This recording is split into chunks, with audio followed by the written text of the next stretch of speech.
প্রধান is back বলছিলাম না, যেটা বলে ওইটাই করি।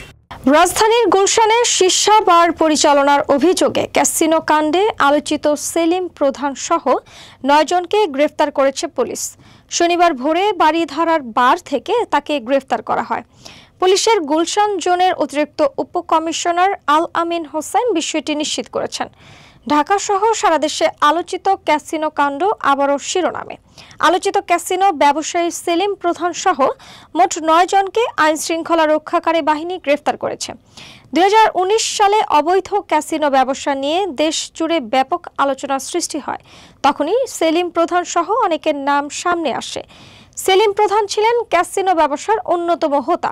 বাংলাদেশ ছাড়াও তিনি বিদেশে থেকেও অবৈধ অর্থ পাচার ও জুয়ার সাথে জড়িত ছিলেন বলে অভিযোগ রয়েছে। সাম্প্রতিক অভিযানে সেলিম প্রধান সহ আরও 9 জনকে গ্রেফতার করা হয়।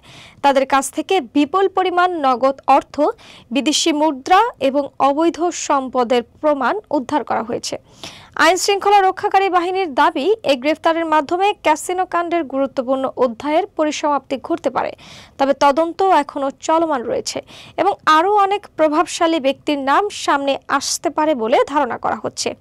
তদন্ত কর্মকর্তারা জানিয়েছেন, গ্রেফতারকৃতদের বিরুদ্ধে অর্থ পাচার, জুয়া, মাদক এবং অবৈধ ব্যবসার নানা অভিযোগে একাধিক মামলা করা হয়েছে।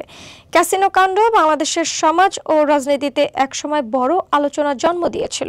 সেলিম প্রধান সহ নতুন করে গ্রেফতারের ঘটনায় আবারও বিষয়টি আলোচনায় এসেছে।